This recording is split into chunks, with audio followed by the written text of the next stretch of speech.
ఈరోజు ఆత్మానందం కోసం అన్వేషణ.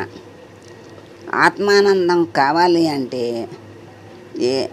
ఏం చేయాలి అంటే ఇచ్చి చూడాలి. ఏదైనా ఇస్తే అది ఆ ఆనందం ఏంటో తెలుస్తుంది. ఆత్మానందం పరమానందం అంటారు కదా, మరి అటువంటి పరమానందం అనేది అనుభవిస్తేనే తెలుస్తుంది.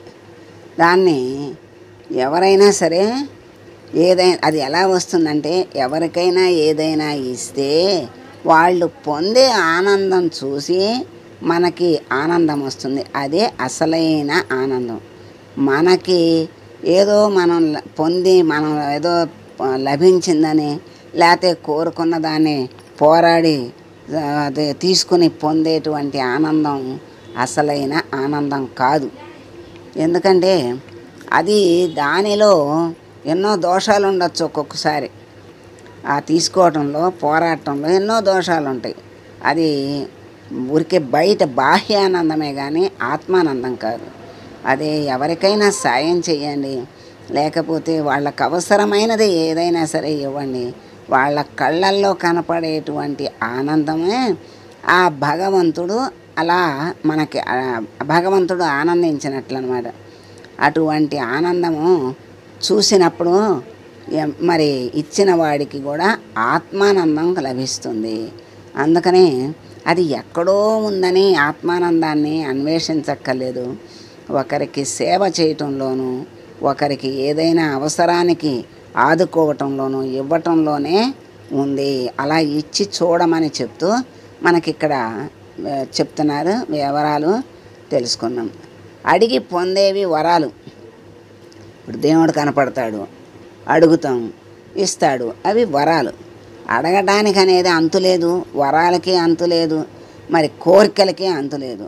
అడగటం తెలియక పొందినవన్నీ బాధామయ అనుభవాలే.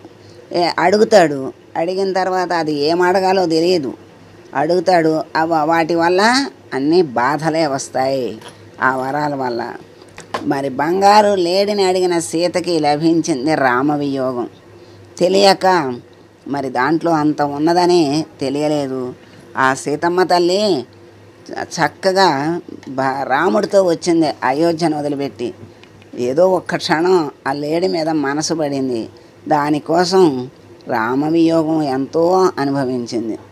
అధర్మకామంతో రాముణ్ణి కోరుకున్న శూర్పణఖ పోగొట్టుకుందేంటి? 2 ప్రధానమైన అవయవాలు, ముక్కు చెవులు. రూపమే మాసిపోయింది. అహంకారంతో అన్నాన్ని కోరుకున్న దుర్వాసుడు దుర్భరమైన అజీర్తితో ఆయాసపడ్డాడు. భగవంతుణ్ణి కుమారుడిగా ఆశించిన దేవకికి లాలన భాగ్యం దూరమైపోయింది. ఆ అదృష్టం యశోదకు దక్కింది. నడత మంచిదైతే దైవం నీ వెంటే నడుస్తాడు. దైవం మన చుట్టూ ఉన్న సమాజంలో ఉన్నాడు, ఎక్కడో లేడు. మన సమాజంలో మన చుట్టూ ఉన్న వాళ్ళల్లో ఉన్నాడు.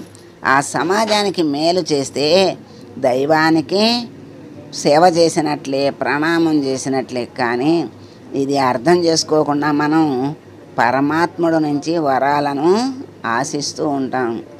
అడగటం అందరూ చేస్తారు, కానీ ఇవ్వటంలోనే జీవన పరమార్థం ఇమిడి ఉంది. భగవానుడి కరుణ ప్రసరించాలి అంటే ఇవ్వడం జీవితంలో భాగంగా చేసుకోవాలి. దైవ కార్యంలో 2 రెక్కలు కోల్పోయిన జటాయువుకి ఏం లభించింది? రామచంద్రుడు అగ్ని సంస్కారం చేసి కరుణను కురిపించాడు. రామ సేవలో తనువుని మనసుని సవినయంగా సంపూర్ణంగా సమర్పించుకున్న హనుమకు రామకరుణ శాశ్వతత్వాన్ని ప్రసాదించింది. వికారంగా ఉన్న కుబ్జన అందాల రాశిగా మార్చేసింది. ఎవరిది? శ్రీకృష్ణ కరుణ.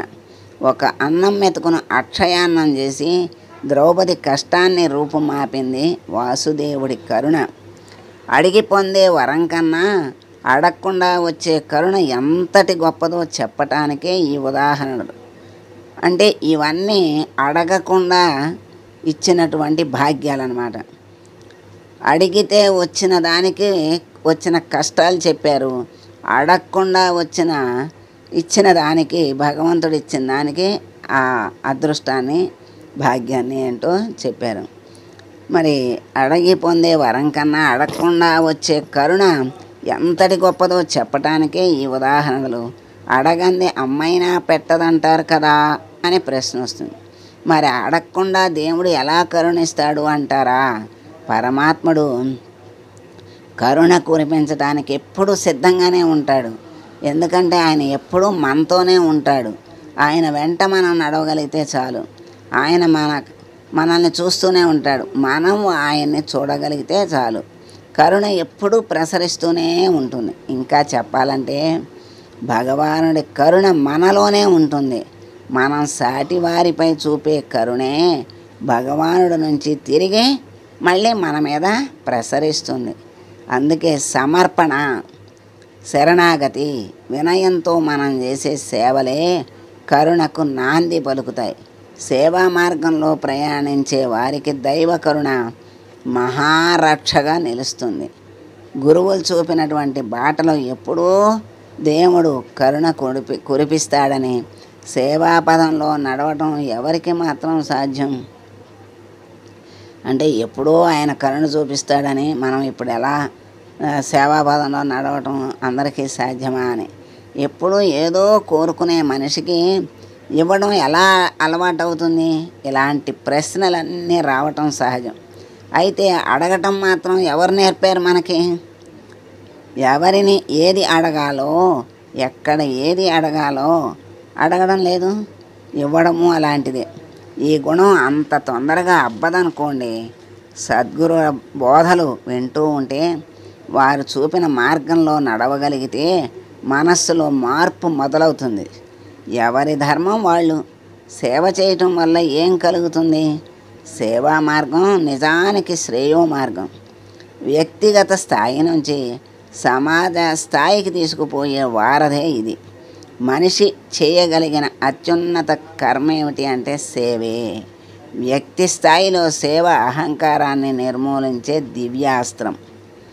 సేవాపథంలో మమకారం తెలుస్తుంది, అపరిమిత ఆదరణ లభిస్తుంది, అనంతమైన ప్రేమ దొరుకుతుంది. అంతిమంగా భగవంతుడి కరుణ ప్రసరిస్తుంది. మానవ సేవే మాధవ సేవ అని చెప్పారు కదా. అటువంటి సత్యాన్ని గ్రహిస్తే ఇదేమంత కష్టమైన పని కాదు. అంటే మానవుడికి చేస్తున్నాం అనుకోకుండా మాధవుడికే మనం చేస్తున్నాం అనుకునే భావంతో చేస్తే మళ్ళా ఆ మాధవుడే తిరిగి కరుణ ప్రసరిస్తాడు మన మీద అని మనకు చక్కగా చెప్తున్నారు. అందరికీ సేవ చేసే అవకాశం ఉంటుందంటారా అని ప్రశ్న. నలుగురికి అన్నం పెట్టడం, 10 మందికి దుప్పట్లు పంచడం, ఇద్దరిని చదివించడం ఇదే సేవ అనుకుంటే ఆ అవకాశం చాలామందికి ఉండదు. ఎవరి ధర్మం వాళ్ళు నిర్వర్తిస్తే సమాజానికి మేలు చేసినట్లే. అడగటం అనేది దీనత్వం. ఎవరి ధర్మం వాళ్ళు నిర్వర్తించాలంటే ముందుగా ఇవ్వటం నేర్చుకోవాలి. ఇవ్వటంలో ఉన్న ఆనందాన్ని ఎవరికి వారు అనుభవంలోకి తెచ్చుకోవాలి. అడగటం, పొందటం తగ్గించాలి. అవి దీనత్వానికి గుర్తులు. దయ, సానుభూతి, జాలి వంటి మానవతా లక్షణాలని నిరంతరం పెంచుకుంటూ ఉండాలి. ధర్మాచరణ వైపు మనస్సును మళ్లించాలి. సమాజ అవసరాలను గమనిస్తూ, విలువలు పాటిస్తూ సమాజ పురోగతిలో క్రియాశీలకంగా ఉండాలి. పరులను బాధించే ఆలోచనలనే వదిలిపెట్టాలి. చెయ్యటం కాదు, ఆలోచన కూడా ఉండకూడదు. సదా సేవాభావంతో మెలగాలి. అప్పుడు గమనం శాంతియుతంగా సాగుతుంది. గమ్యం ఉన్నతంగా మారుతుంది. అప్పుడు దైవంతో కలిసి నడుస్తున్నామన్న అనుభూతి మిగులుతుంది. అదే ఆత్మానందం, పరమానందం. ఇటువంటి ఆనందాన్ని, ఆత్మానందాన్ని మనం పొందటానికి చక్కని సూచన చేశారు. మరి చక్కగా మనకి మార్గాన్ని చూపించారు. అడిగితే వచ్చేటువంటివి ఏమిటి, మరి అడగకుండా ఇచ్చే వాటి యొక్క ఫలితం ఏమిటి, అది ఏది మనకి పరమానందాన్ని ఇస్తుంది అనేది మనకి దీంట్లో చక్కగా వివరంగా మనకి అందించారు. మనకు అందించిన వాళ్ళకి అనేక నమస్కారాలు, శతకోటి నమస్కారాలు చేసుకుంటూ సర్వం శ్రీకృష్ణార్పణమస్తు. శుభం.